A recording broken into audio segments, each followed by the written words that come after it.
Hi everyone, I'm Toluca from Markers and Minions, and this is my Benchmark Advanced Facebook group. Welcome. Tonight's live video is going to be more of a general Q&A type of video. Last week was a plan with me, and next week will be a plan with me. Next week we'll go more into detail for the weekly breakdown of Unit 4. And last week we did the unit overview for Unit 4. So to help guide my live video today, I posed a question on our Facebook wall yesterday, and I got a lot of questions to basically help me. And so I'll go through that thread. I have it up here on my screen, and I'll try to answer questions. And then if you have a better answer or you have like a good way that you're solving this issue in your classroom, let us know, and that way people can get a lot of different perspectives. So before I start, while we wait for people to hop on, I just wanted to remind you all that I'm deleting my leveled reader companions tonight. So if you've purchased them, don't forget to save them on your desktop so that you can continue using them. I won't be completing those bundles. So it's a bummer, but it's what has to happen. Everything else on my shop is still all good. Don't worry, nothing else is going to be deleted. I have updated, I'm working on updating the focus walls right now, and I've updated grade 3 all the way to unit 10. So if you purchase that, all you have to do is click re-download and you'll have all 10 units. And I'm working on completing the other grades that I have started, and then once I have those finished, I'll go to the grades that I haven't made focus walls for yet. Sound good? But yeah, let's see. My bookmarks are good. My spelling and grammar is still there. These are going. Sad day. And then, oh yeah, if you are new to the group, I have templates for planning. I have unit, weekly, and then daily templates that you can download for free on my TPT shop. So that might be helpful for you as well. All right. So I have a few people on here. No one's commenting yet, but I will switch screens to that thread that I posted about yesterday, and I will start answering questions. Let me scroll up. Okay. So the first one is from Lisa, and she asks, how much of the weekly presentation pages do you copy for the kids to fill out and use as a reference? How much do you just turn into a chart during the mini lesson? It's my first year with Benchmark, and I teach a 3-4 combo. I've been copying many of them into a packet for each grade, so I'm not making copies each day or so. Okay, so Lisa, I had a 2-3 combo last year, and I always printed off those weekly presentation pages, and I made packets also, and it just kind of helped me separate the 2 grades. And then when I was working with 1 grade level, I was able to just have the other grade level go sit on the other side of the room, and I could say complete page blank in your packet. So that was good, very helpful.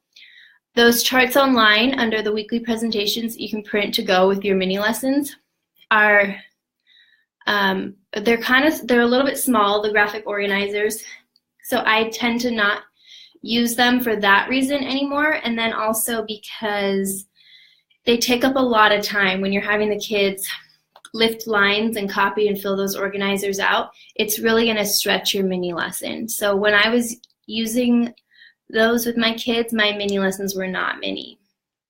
They were more like the regular 45-minute lessons or so.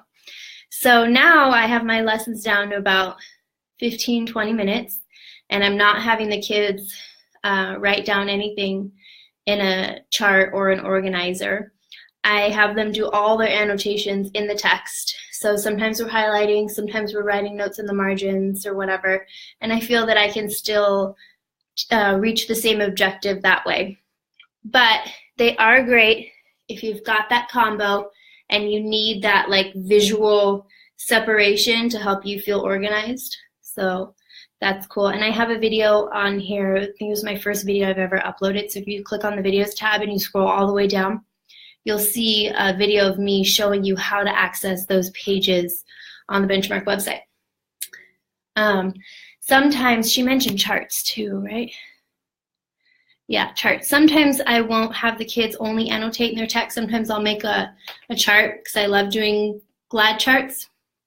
So occasionally I'll make charts that way, but I won't do it really for like main idea or key details or anything like that. So if you guys have any comments on that or follow-up questions, tell us how you're using those weekly presentation pages. Feel free to chime in the comments. No one's commenting, so I feel like I'm all alone. Hey, Nicole, there we go. So Nicole's wondering, when it comes to grades for Benchmark, what do you use? How much do your tests count as when it comes to grades? I actually did a whole live video on this a few weeks back. To determine my grades for the report cards this past trimester, last week, 2 weeks ago, I looked at my kids' SRI reading score, which is like a Lexile level. So you can look at that if your school uses those, or you can use the guided reading levels, the A through Z that comes with our program to determine your kids' reading levels. You can look at that, and then you can also look at the tests if you feel like you haven't scaffolded too much. I stopped reading the test after Unit 2 to my gen ed population in my classroom. So I used Unit 3 scores also, and a lot of just informal assessment in small groups. Do you use the writing graphic organizers? I haven't this year. I did last year. But I tend to analyze the prompt that I do that every Monday, and then I put that on like a big poster or a whiteboard, and I'll write out the prompt, and we'll color code and highlight the different parts of the prompt so that the kids don't have to write it in their graphic organizer. They just have it, and I have it up all week. They can just see it, and it's color coded. But some of the organizers for writing are really great in the program. Okay, let's see. Crystal asks, I'm really trying to figure out how to incorporate more writing in for my kids. I teach first grade, first year with Benchmark and first year teacher. Okay, so Crystal, Laura seems to have answered your question. She says, there's tons of writing for first grade. Have you looked at the writing process book yet? There's a process writing assignment for each unit. Yeah, so if you're online and you're in K or 1, click on your grade level, your unit, and then click on whole class, whole group. Let me see what the tab is. Let's go to Kinder, Unit 1, whole group tab. And then you're going to see something called the Process Writing Handbook, and that has a whole bunch of lessons for you in there. Once you get to second grade, that handbook switches to, it's called the Writing and Language Handbook. And that has a lot of targeted writing mini lessons that you can refer to if you need additional lessons. Jessica, do you have your students do the genre writing each week? Yes, I do. I need to work on the writing a little bit better. I don't always do every writing lesson from Benchmark. I will take that prompt for sure every week, and that's what the kids write about in their centers, in their writing center. But I haven't gone through every single writing prompt with every single lesson, so I want to work on that.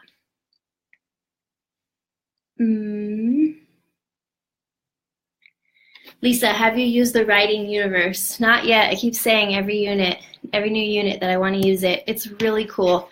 So the Writer's Universe online, you go to your dashboard, and then the little menu up at the top, it has the drop down. It says Benchmark Writer's Universe Library. Is that it? Let me see.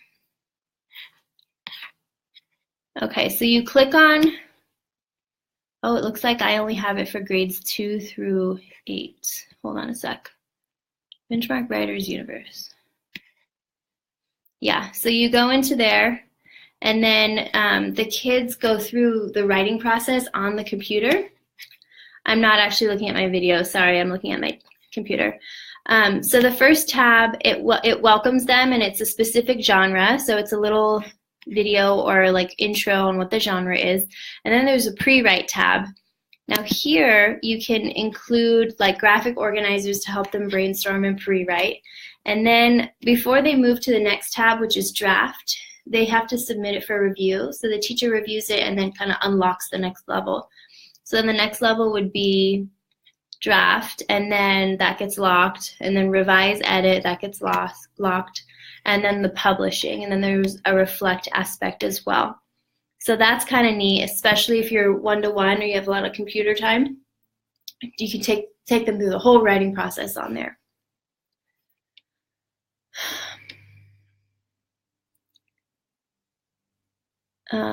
Okay, Amy. How do you know what to cut out? We were told that we don't have to do everything. What do you use to plan? What I mean is, what lessons do you normally cut out? Is there anything that you skip regularly? I don't have my TRS in front of me. Well, whenever I do my Plan With Me lessons, I use that template that I have on my TPT shop. So that's kind of how I space out each day. Sometimes I will look to see if the skill spirals each week. If I don't hit it that week, then I'll make sure to really hit it that next week, or I'll push it into small groups instead of whole class if I'm running low on whole class time. So I just kind of preview, I look at the whole entire unit, and I kind of move things around, and I see where it would fit best.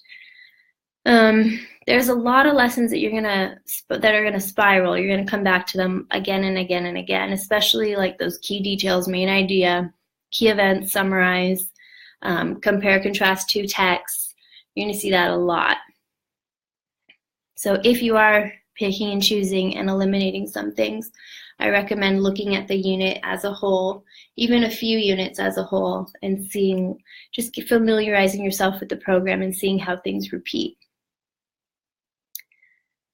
Patty, can you share the writing prompt poster that you just referred to? Sure. I have a picture of my writing prompt poster from Unit 1. It's in the Unit 1 album. And then I also had a volunteer in my classroom videotape me teaching the Analyze the Prompt using my small whiteboard.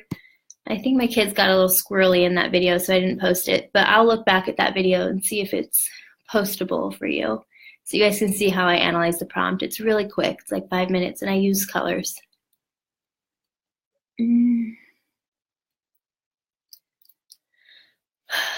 Kylie, our district requires a quick write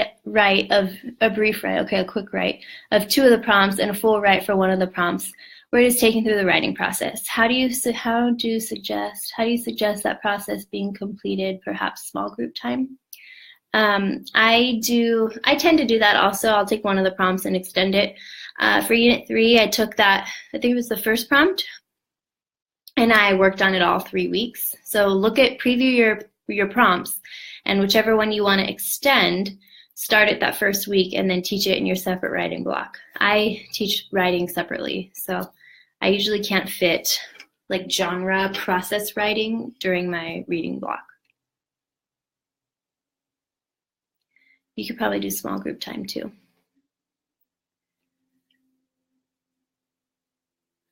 Jessica, since you do the 3 mini lessons back to back and then do small groups for 30 minutes, do you give your students body and brain breaks between the lessons, or is it not an issue?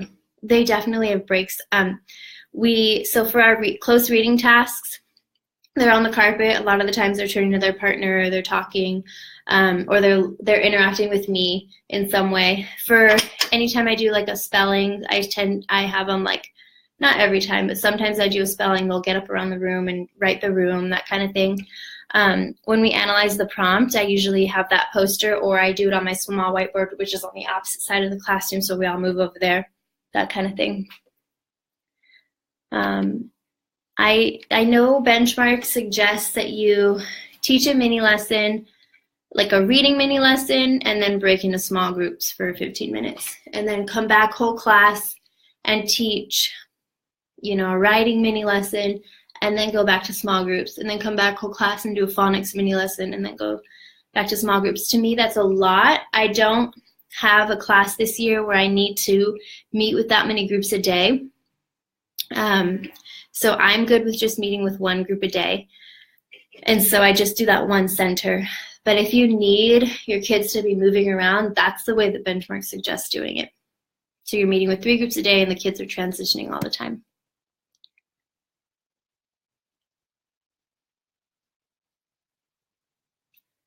So Nicole says that on the Writer's Universe, once you unlock the area, the students can't go back and edit things if you make suggestions. That's the only downfall. That's weird. Is your writing block for process writing 30 minutes? Yeah, when they come in the morning, I have 30 minutes. Some teachers do like the morning meeting. I do something called the Big Cheese, and that's where I teach a lot of my writing. And then the Big Cheese for me is really easy to like eliminate for some weeks if I really need to like focus on that writing. But I also have the process writing, genre writing. But I also have time in my afternoons, a little bit of time here and there, where I'll weave in writing as well. And it's not like 30 minutes a day in the afternoons. I have like Mondays, I have like maybe an hour. I don't know, I went over my schedule in the last video. I can always post that if you guys really want to see my schedule, but we do a block schedule, so in the afternoons, I'm all like music and art. We have all these specials this year too, these newer specials. I felt like last year I had a lot more time. And then that has to, Amy, that kind of, same with social studies and science. Social studies and science is kind of like, I try to weave that into Benchmark with GLAD units. So I'm a Project GLAD teacher and I bring in those extra concepts. Like for Unit 3, I spent a lot of time really bringing in all the components of the NGSS strand or standard for this life science ecosystem standard. And then I worked on that like during the reading block. I brought in a lot of science, and then in the afternoons when I have that little bit of time. But a lot of the times it's like, well, I have the afternoon. I can finish writing, or I can teach an additional science lesson, or I can do social studies. So there's a lot of extra things that compete for my time.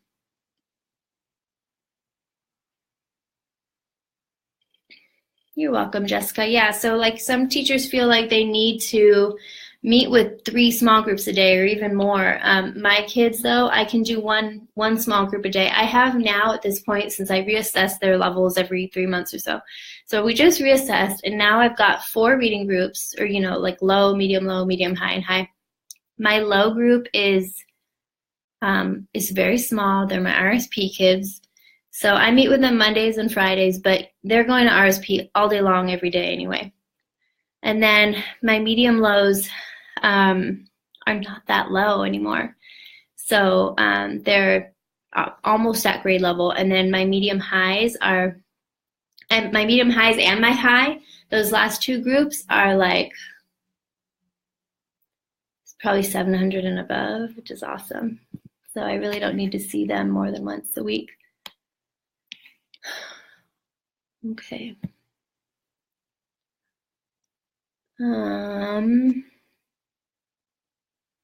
So April asked on the thread, she says her and Sarah will be piloting Benchmark in 4th grade. She wants to know about a manageable implementation. We are piloting Benchmark in several different buildings, K through 5. We are a large suburban district in Kansas. If it is possible for you to offer insights for all of us, I will gladly share. So April, I have a download. It's free on my TPT. I'll post a link afterwards. It's called Fitting It All In. And it's basically what I learned, what I gathered last year, my first year of full implementation. And I think it should be pretty universal. I know that our curriculum varies from state to state, and I'm in California, but I think my download that I have is pretty universal, and that might be a good place to start. Also, the planning templates, I think, have helped a lot of people. Okay, let's see. Leanne says, I would like a little more guidance for working with my small groups effectively. My workstation ideas also need an overhaul. So in the small groups, I have centers, and then I pull my groups. So my kids travel the room, they go to their center for the day. They go to one center a day with a heterogeneous team. So a mix of highs and lows. It's because they're working independently, and I'm not going to be there to help them. So if my really low kids need someone to help them, I have designated tutors in each team, and I have a leader in each team as well. So they have them to fall back on. Meanwhile, while they're visiting the centers, I'm pulling a homogeneous group, and we're doing guided reading using the leveled readers from our program, which are really awesome. So I recommend you pull those out if you haven't started with those yet. A lot of the times, well, all the time, those leveled readers are going to match whatever your whole class objectives are. So like if you're working on inferencing whole class, you're going to be able to apply that to your leveled reader text. They go together perfectly. In my centers, I have the writing center, word work, technology, and read to self. So it's kind of modeled after Daily 5. In word work, they're working on the spelling and grammar pamphlets that I have. These are part of the spelling, language, and vocabulary handbook, I think. It's online. I got tired of printing off each page. I just made them into pamphlets. So the kids do these, and by now they're good at them. They know how to do every single activity. I like to switch it up though. I don't want them to do the same thing every week.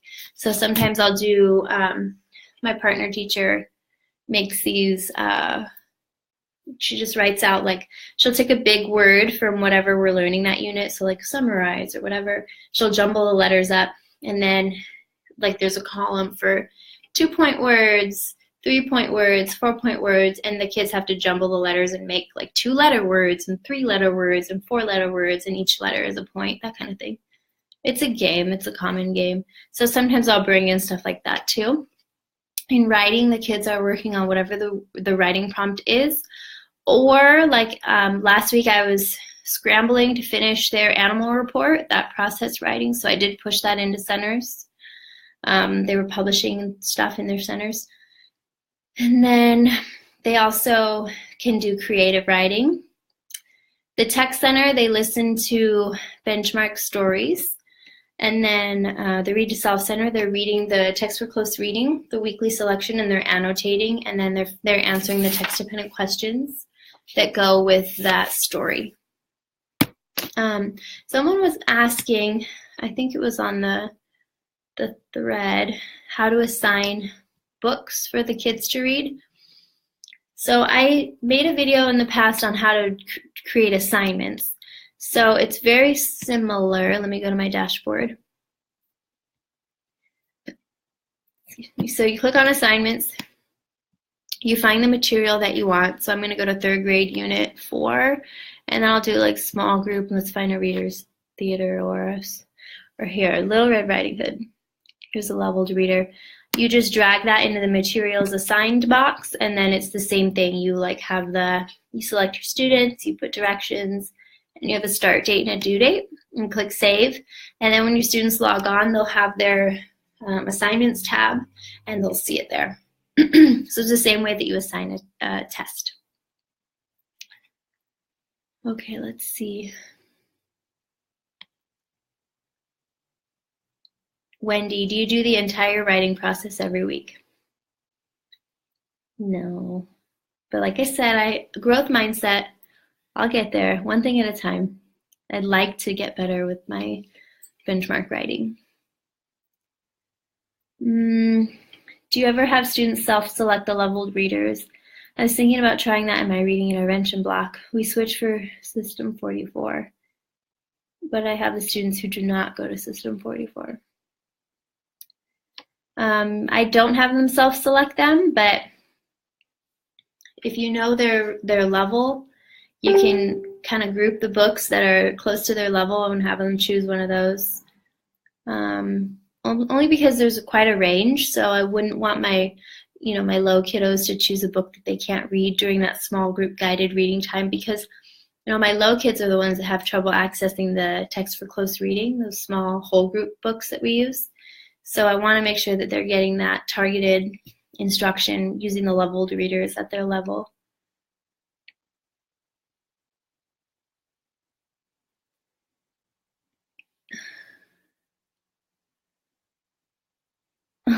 Jessica, you're becoming pretty famous at our school site, so teachers will tell me things that you've said, not realizing it's based on the needs of your students. Yeah, totally. It's all based on my students. I keep telling them to consider the needs of their own kids.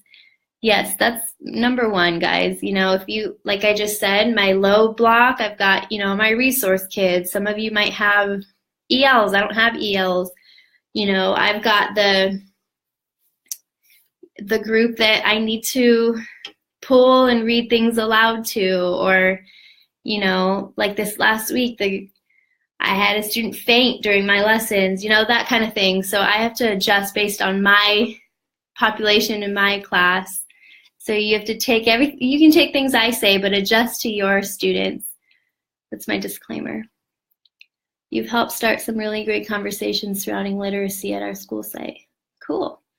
Your principal and I can't thank you enough. By the way, I'm the intervention coordinator. Thank you, Jessica. Okay, Carol, do you have them read their small group books in partners or listen prior to meeting with them? Oh, that's a good idea, to have them listen to their small group reader online first before meeting with them. That's a great idea. Mind blown. No, usually when I pull them, I haven't had them do that listening thing, but I might try that. When I pull them, I'll have them read with partners so that I can overhear, and then I like to take notes during this part, just so I know, because I don't do any fluency or decoding assessments in my class, so I just kind of listen that way and get that informal assessment. I also read aloud to them. Sometimes we'll choral read. I don't do the popcorn read or the echo read. Those are the only reads I don't do. Kylie, what's the difference between an assignment and a bookshelf on the Benchmark website? So your bookshelf, I think, can only be seen by you. So when I put things on my bookshelf, it doesn't show up on the kids' bookshelves. They have to make their own bookshelf. I don't know if it's something that I haven't figured out yet, but so far that's what it shows up as on mine versus theirs.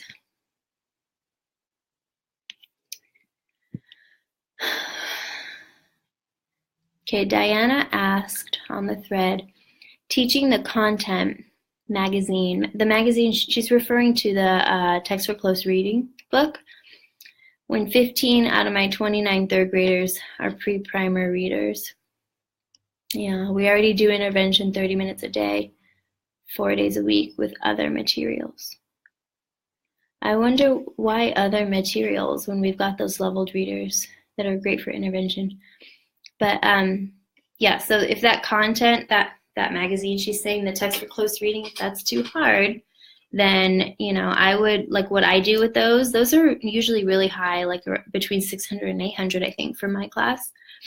I do have some of those readers in my class, partner them up. I read everything aloud first. Everything I do is very guided when it's whole class. And so no one's doing it independently. So my students who are, RSP kiddos, oh, I have a little angry face. Sorry if I offended somebody.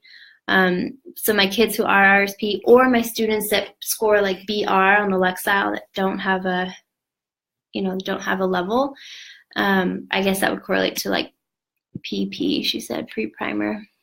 Then I definitely pair those kids up. And then you can spend less time on that and more time in your small groups.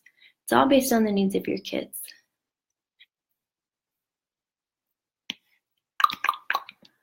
Let's see.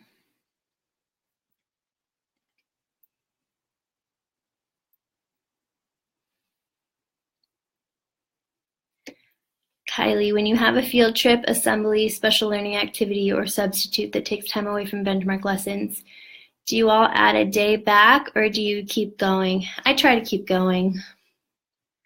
I hate to go back and stretch those weeks out. I really try to spend just those 3 weeks on benchmark lessons. But when I have substitutes, I never leave them with, comprehension tasks, really. I'll assign all the word study and the spelling and the grammar, the stuff that's really easy to follow along. Kelly, do you do all the mini lessons suggested per week? Not usually.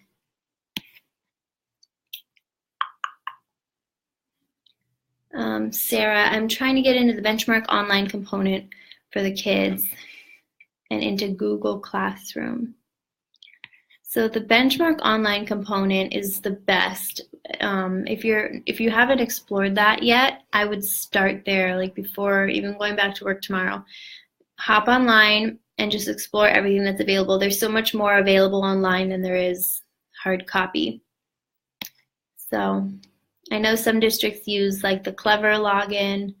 Our district uses like a special URL. I think some of you had trouble logging in, so I would definitely reach out to whoever it is you need to reach out to make sure that you have access. It's such a valuable component.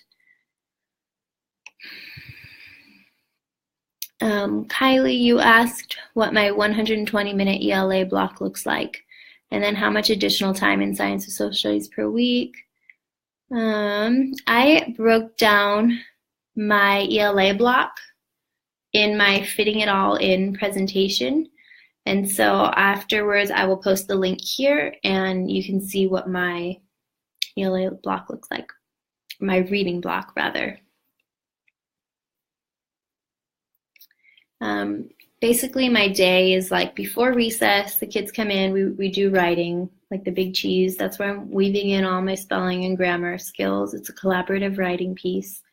And then we do math for about 30 minutes, and then we do math centers, and then it's recess. And then between recess and lunch is my entire ELA block, so from 10:40 to 12:05, 12 o'clock. So I do like 30 minutes, or up until 11:30, I will do all the whole class lessons, and then 11:30 to 12, we'll do the centers. And then after lunch is when it's crazy. It just depends on the day. I have a little bit of time here and there for, additional, making up writing or weaving in more social studies and science kind of thing. Okay, let me check this thread.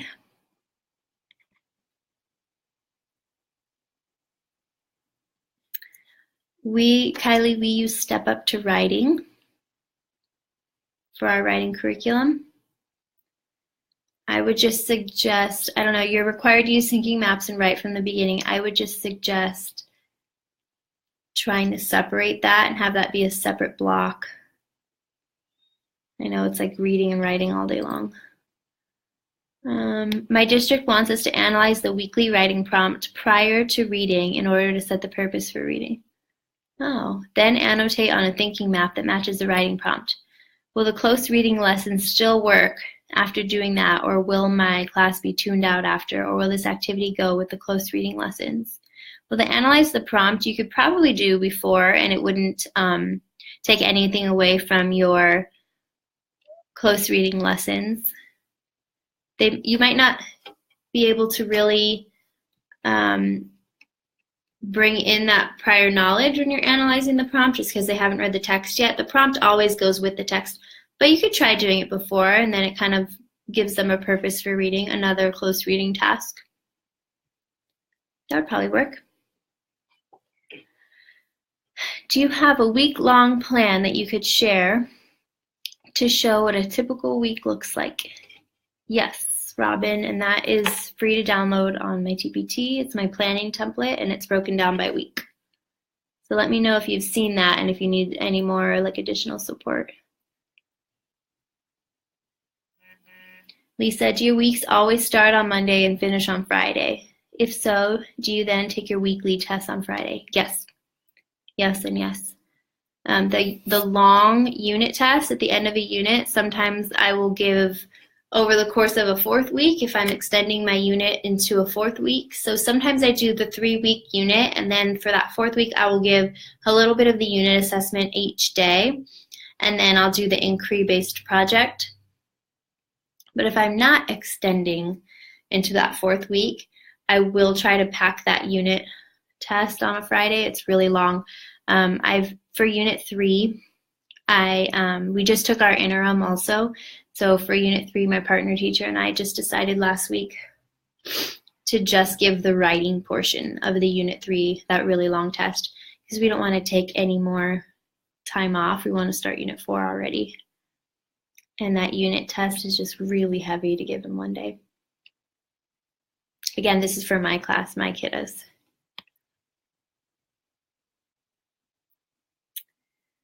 All right, so I think I've answered everything on the thread and all the live comments.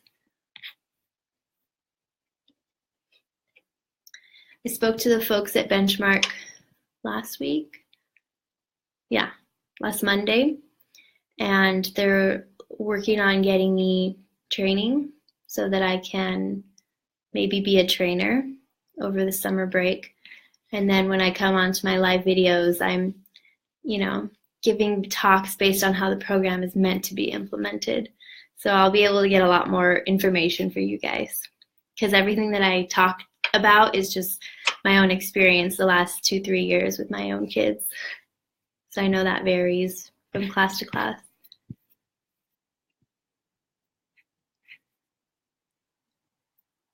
Thanks, Lisa.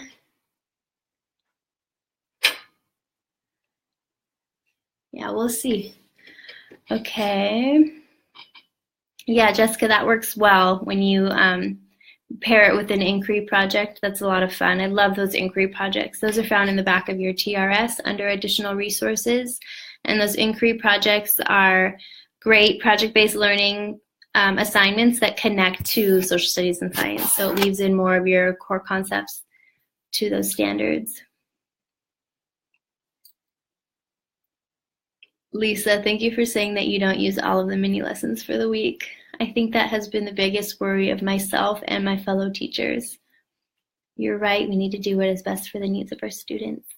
Yeah. I just always remember that this is a resource.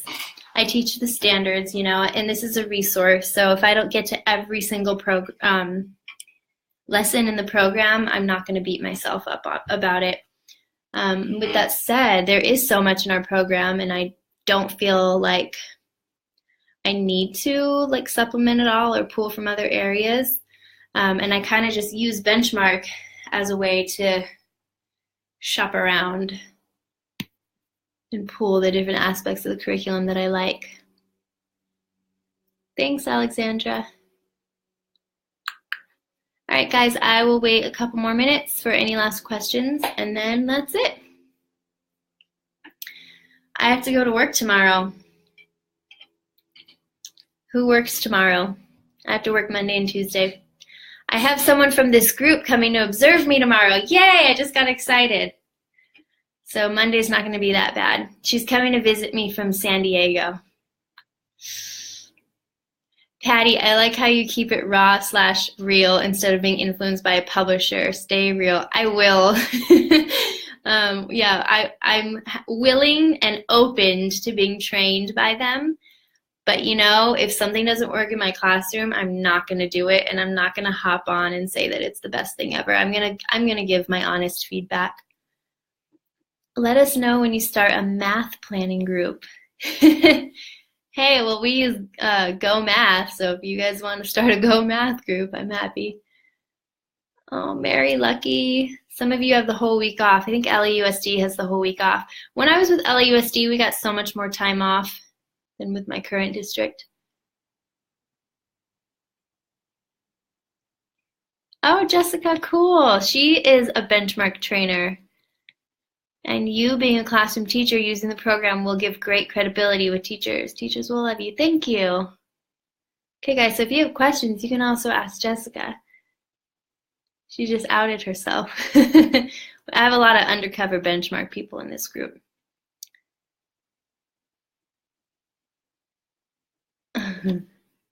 Yeah, I'm working tomorrow, and then I'm taking Tuesday off to take my daughter to the doctor. As you can see, the bags have we've been up a lot lately. She got that hand, foot, and mouth thing that goes around at all the daycares. So I think I'm gonna take Tuesday off to take her to the doctor. So in that case, I'll have a 1-day week. I wish my principal would see this video. She wants us to teach everything. We finally convinced her to do the groups after 3 mini lessons. I'll put this on YouTube and you're welcome to show your principal, but I'm just a 3rd grade teacher. Disclaimer. Jessica, I haven't used the program like you. You are ahead of me by far. Thank you. Okay, Robin, this is a good question. This comes up a lot. All my new members, you should always check the Files, Videos, and Pictures tab, by the way. And then also there's a little bar, a search bar underneath those tabs, and you can search keywords. So if you're wondering about assessments, which I approve people on Sundays, and then without fail, there's always a couple posts throughout the week about assessments. Because those are the new members coming in. We have a lot of great threads on the group about assessments. So if you search that keyword, you'll find a ton of good information. So the way that I do assessments is I will have them do it paper pencil first, and then we'll go to the computer lab and they will transfer those scores over, and then the computer will grade it for me. So if I don't get around to the computer lab that week, then at least I have it paper pencil. But I've tried the reverse, where they take it on the computer first. I did that on a Friday a couple weeks ago. I assigned Unit 3, Week 2 on the computer, and then I had a really low class average. I think it was like in the 50s or something. And then I said, this is weird. They usually do better than that. This is my 2nd year with Benchmark, and the tests are way better than last year. I get like good scores this year. So anyway, then when we came back, this was on Friday, when we came back Monday, I gave it to them paper pencil, didn't read it, nothing, just gave it to them. And then I graded those, and the scores were like night and day compared to taking it on the computer. And I posted a picture actually of the like 2 columns. First on the computer, and then second on the on paper pencil, and you can see almost every single kid went up. So that's the way I like to do it. And then you asked, do I have them take the whole unit assessment in one sitting? I don't with my kids, with my 3rd graders. That unit assessment's really long for me, so I will break it up by like every 6 questions. So like, say one day I'll have them read that first text and answer the questions that go with those, like 6 questions or whatever. And then the next day read the second text, those questions. 3rd day, there's usually spelling and grammar questions. Those are quick. And then after that, have them read both texts again, and then do the writing, where they have to compare and use both sources. So I like to break it up. Donna, are you going to wean them off the paper pencil to prep them for the SBAC? Maybe. I think for me personally, like at my school site, like they take the SBAC, and then the following year we get, printout of how they did, and there's no pressure from our principal or anything, or a district, that I've ever felt for the SBAC. So I think for me, hi Jill. Speaking of our district, Jill is a TOSA for us. So I think for me, what's more important is that they score well on these weekly and unit assessments, because that gauges my teaching like live, it gauges my teaching right after I'm done teaching it. Whereas the SBAC, it's not as important to me. So I maybe closer to the SBAC, I might try to wean them, but not yet. Mary, you must be in a highly performing school. I'm in a highly performing district, and it's a small district, and we don't have a bunch of crazy regulations. When I was with LAUSD, it was a different story. But I'm very lucky to be in the district that I'm in. Like I said, you adjust for your kids. Thanks, Katie.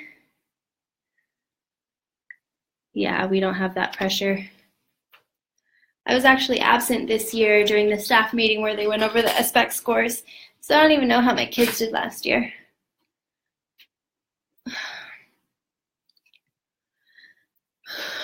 All right, guys.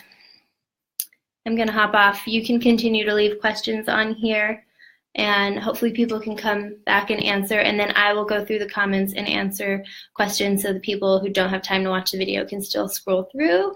And I will post the link to that fitting it all in presentation that I referenced a few times. It has to do with manageable implementation and like what my specific block looks like. So I'll post that here for you as well. I hope you have a good week. If you have to teach this week, be strong. Otherwise, enjoy, relax, and take a break from all things benchmark. Bye, guys. Happy Thanksgiving.